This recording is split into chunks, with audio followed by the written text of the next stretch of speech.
বিএনপির বেগম জিয়া দিতেন, 2001-এ বোধহয় তারেক জিয়াও ওনার সঙ্গে যুক্ত হয়েছিল।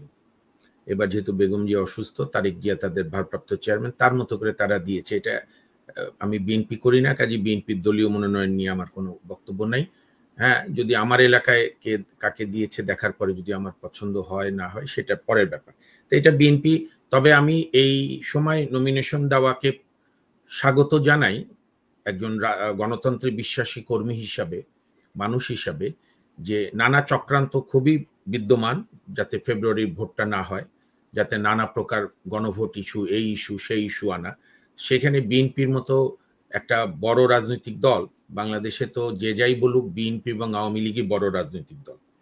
তো বিএনপির এখন আমি মনে করি এই আসনে যারা নমিনেশন পেয়েছে তাদের উচিত হবে আজকে রাত থেকেই নিজেদের আসনে জেলা ভিত্তিক, থানা ভিত্তিক, উপজেলা ভিত্তিক, ইউনিয়নে, শহরে, বাজারে, হাটে, পাড়ায়, মহল্লায় ভোট চাওয়া, বলা, নিরপেক্ষ ভোটের জন্য আমরা ওয়াদাবদ্ধ, নিরাপত্তার বিষয়ে আলাপ করা, অর্থাৎ জাতিকে একটি ভোটের দিকে ধাবিত করা, যাতে অন্য কোনো চক্রান্ত যারা বিভিন্নভাবে করছে সেই চক্রান্ত যাতে সফল না হয়।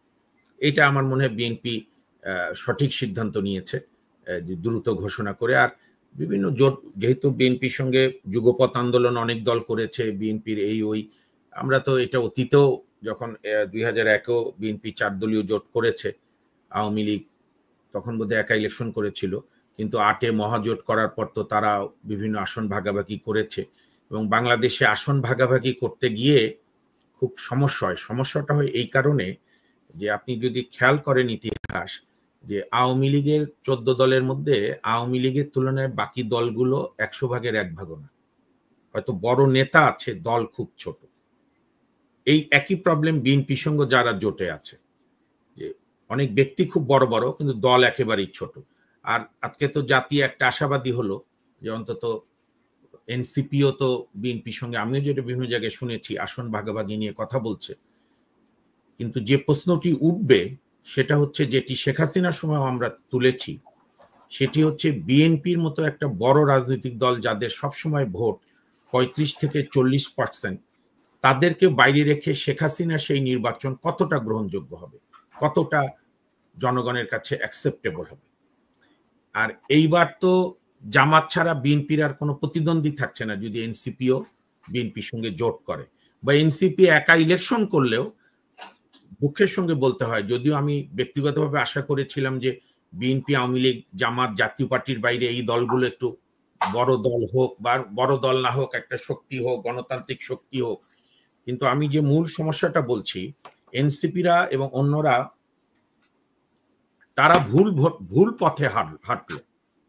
ধরেন বাংলাদেশে একটা বিশাল ভোটার আছে যারা বাংলাদেশের মুক্তিযুদ্ধ নিয়ে গর্ব করে, যারা 72-এর 10ই জানুয়ারি পর্যন্ত বঙ্গবন্ধুর ভূমিকাকে গভীর শ্রদ্ধার সঙ্গে স্মরণ করে, যারা সাবেক সফল প্রধানমন্ত্রী, মুক্তিযুদ্ধের অন্যতম স্থপতি তাজউদ্দিন আহমেদকে শ্রদ্ধা করে।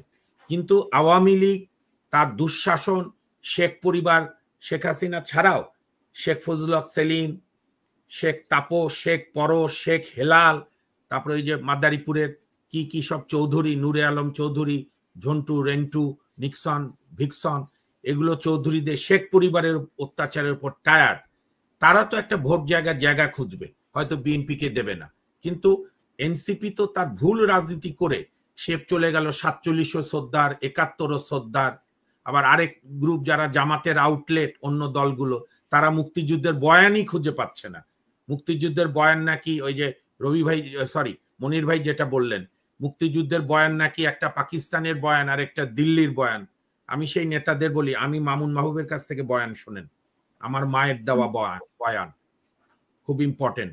আমি মাতৃগর্ভে তখন 71-এর মার্চে, 25শে মার্চ যখন পাকিস্তানি হানাদাররা ঝাঁপিয়ে পড়লো বাঙালি জাতির ওপরে, নিরস্ত্র জাতির উপরে, 26শে মার্চ সকালে, ওই সময় আমার জন্মদাতা পিতা সৈয়দ মাহবুব রশিদ, এটা ইতিহাসের বই তো লেখা আছে বাংলা পিডিআয়, উনি তখন থানা ম্যাজিস্ট্রেট, রায়গঞ্জ থানা। আইয়ুব খান, রবি ভাই ইতিহাসে জানেন, আইয়ুব খান কিছু থানা উন্নীত করেছিল, সেখানে ফার্স্ট ক্লাস ম্যাজিস্ট্রেট দিয়েছিল। আমার বাবা সেই ফার্স্ট ক্লাস ম্যাজিস্ট্রেট ছিলেন, যেটা পরে উপজেলা হলো এরশাদের আমলে। আমার আব্বা 26 তারিখ থানা কমপ্লেক্সে গিয়ে ভাষণ দিয়ে বলল, যতদিন দেশ স্বাধীন না হবে ততদিন আমি এই অফিস করব না। এবং তখন মুক্তিযুদ্ধের পক্ষের সংগঠন ছাত্রলীগ আর ছাত্র ইউনিয়ন এই দুইটাই ছিল। তাদেরকে ডেকে, ওসি তখন ম্যাজিস্ট্রেটের আন্ডারে থাকতো, ওসিকে বলল কুদ খুলে দেন। কুদ বুঝছেন? থানার অস্ত্র কারখানা, থানার অস্ত্রের গুদাম। কুদ খুলে দিল। আব্বা আম্মাকে নিয়ে, আরো আমার যারা আত্মীয় স্বজন ছিল তাদের নিয়ে আমার গ্রামে আমাকে, আমার মাকে, অন্তঃসত্ত্বা মাকে রেখে, যে আমি জন্মালাম 9 জুলাই। এবং আমার আম্মা বলতেন যে পালিয়ে পালিয়ে বেড়াতে হতো, কারণ ওই যে একটি বিশেষ রাজনৈতিক দল এবং কিছু সুবিধাবাদীরা রাজাকারে নাম দিয়ে পাকিস্তানিদের চিনায় দেওয়ার চেষ্টা করতো যে এই মহিলার স্বামী মুক্তিযুদ্ধে গেছে। এটা হচ্ছে মুক্তিযুদ্ধের বয়ান। হ্যাঁ, 71-এ জামাত ভুল করেছে, পাপ করেছে, আপনি সরি চান। আপনি কেন ইনিয়ে বিনিয়ে না আমরা মুক্তিযুদ্ধ চেয়েছিলাম কিন্তু আমরা ভারতের সঙ্গে চাই।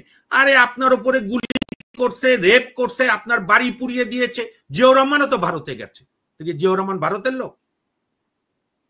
আমাদের তখন বন্ধু, বন্ধু কখনো স্থায়ী শত্রু মিত্র হয়? আমি তো বহু আগে হাসিনার আমলও বলেছি, ভারত চেয়েছিল পাকিস্তান 2 টুকরা হোক, আর আমরা চেয়েছি আমাদের আত্মনিয়ন্ত্রণ, সেলফ ডিটারমিনেশন। স্বার্থ মিলে গেছে, ভারত সাহায্য করেছে, আমরা কৃতজ্ঞ। কিন্তু তাই বলে ভারতের দাদাগিরি আমরা মানব না। এবং বাংলাদেশে এখন লম্বা লম্বা কথা বলে সবাই, আপনারাও এটা প্রচারে আনেন না। আপনি কি জানেন এখনো সৌদি আরবে আমেরিকার সৈন্য আছে? অথচ 17ই মার্চ 1972-এ বঙ্গবন্ধুর উদ্যোগের কারণে ইন্দিরা গান্ধী ভারত থেকে সৈন্য, বাংলাদেশ থেকে সৈন্য প্রত্যাহার করেছিল।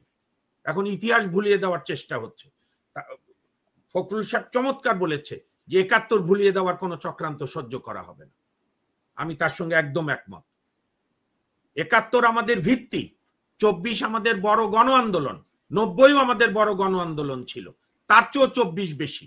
আমাদের ওয়াদা করতে হবে যেন আর কোনো গণ আন্দোলন না করতে হয়, যেন আর প্রত্যেকটি সরকার 5 বছর পর পর ক্ষমতা ছেড়ে দেয়, ভোটটা সুষ্ঠু হয়, নিরপেক্ষ হয়, মানুষ যেন ভোটাধিকার প্রয়োগ করতে পারে।